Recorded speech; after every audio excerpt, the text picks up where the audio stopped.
સાંભળો, મારી હમણાં જ કોમલ સાથે વાત થઈ અને વાતમાંથી વાત કાઢીને તો મને ખબર પડી કે કોમલ જ્યારે ઘરેથી નીકળીને ત્યારે એ લોકોનો લગ્ન કરવાનો કોઈ ઈરાદો જ નહોતો. હા, પેલા મિહિરે પરાણે આપણી કોમલને લગ્ન માટે રાજી કરી છે. એટલું જ નહીં, એણે કોમલને કોઈ ધમકી પણ આપી, એટલે આપણી કોમલ લગ્ન કરવા માટે રાજી થઈ ગઈ.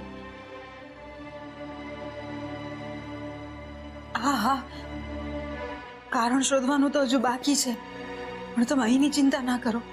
તમે પેલા મિહિર ઉપર નજર રાખજો. ભલે, રાત્રે ફોન કરીશ.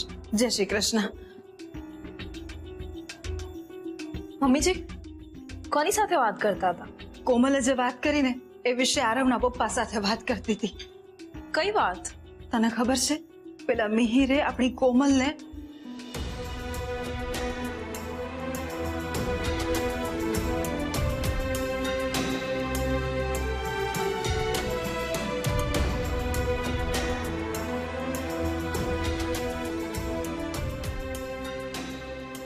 સોનુ બેટા, આ મિહિરે આપણી કોમલને બહુ સમજી વિચારીને આપણાથી દૂર કરી છે. હા મમ્મીજી, અને એ વખતે કોમલબેન પાસે ફોન હતો નહીં, એટલે આપણે એમને કે એ આપણને ફોન પણ ન કરી શક્યા. કશો વાંધો નહીં, મોડે મોડે તો પણ આપણને ખબર તો પડી. હવે આપણે પણ એ મિહિરને બતાવી દઈશું કે આપણી કોમલને ફસાવી એટલું આસાન નથી.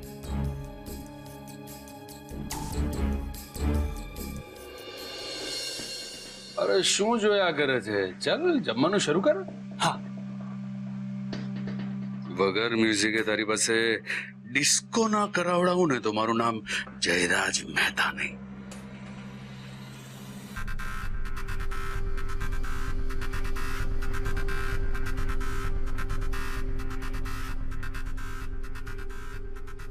ઓ ગોડ. એ શું થયું? કેમ આમ કૂદકા મારી રહ્યો છે? આ તો સોલિડ તીખું છે. શું વાત? તીખું છે? એક મિનિટ, એક મિનિટ.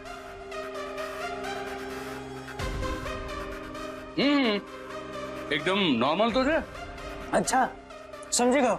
તમે જાણી જોઈને મારું ખાવાનું એક્સ્ટ્રા તીખું મંગાવ્યું ને?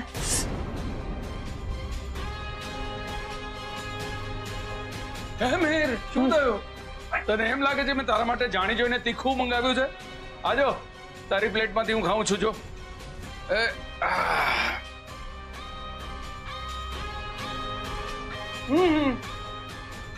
બરાબર તો છે, જરાય તીખું નથી. હું મારા માટે બીજું ખાવાનું મંગાવી લઉં છું. ફોન કરવાની જરૂર નથી. ના, મારથી આટલું તીખું ખાવાનું નહીં ખવાય. અરે એવું હશે તો એના પૈસા હું આપી દઈશ, પણ આ હું નહીં ખાઈ શકું. એઝ અ ચેલેન્જ પણ તું આ નહીં ખાઈ શકે. એક મિનિટ. ચેલેન્જ એટલે? I'll make you understand. Mihir, તે ફિલ્મોમાં દીકરીનો બાપ દીકરીના પ્રેમીને બ્લેન્ક ચેક આપે એ તો જોયું છે.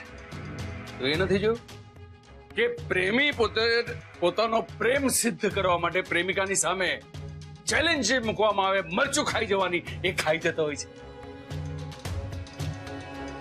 તું જો મારી કોમલને સાચો પ્રેમ કરતો હોય તો આ ખાઈને બતાવ. ના, મને તો તીખું ખાવાનું ભાવતું જ નથી. અને હું તીખું ખાઈશ ને તો હું માંદો પડી જઈશ. મારે નથી ખાવું. કમાલનો ડેલિકેટ ડાર્લિંગ છે તું. પ્રેમમાં આટલું પણ નહીં કરી શકે.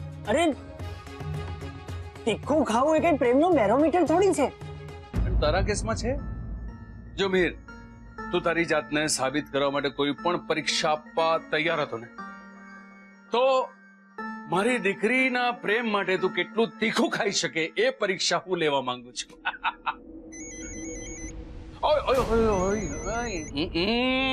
મારું બચ્ચું જ છે. અરે દીકરા, તે તો એકદમ પરફેક્ટ ટાઈમે ફોન કર્યો છે. જો જો જો જો જો મિહિર હમણાં તારા પ્રત્યેની પ્રેમની પરીક્ષા આપવા માટે બેઠો છે. પરીક્ષા? કેવી પરીક્ષા? પ્રેમ માટે તીખું તમતમતું આગ જેવું જમવાની પરીક્ષા. ના કોમલ, મારે એવી કોઈ પરીક્ષા નથી આપવી. તું તારા પપ્પાને સમજાવ ને. આ બધું શું છે?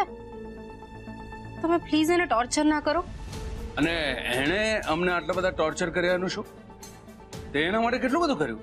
પ્રેમ કર્યો, અમારી મારી મરજી વિરુદ્ધ જઈને એની સાથે લગ્ન કર્યા, એની બધી વાત માની, તો હવે એ મારી આટલી વાત નહીં માને?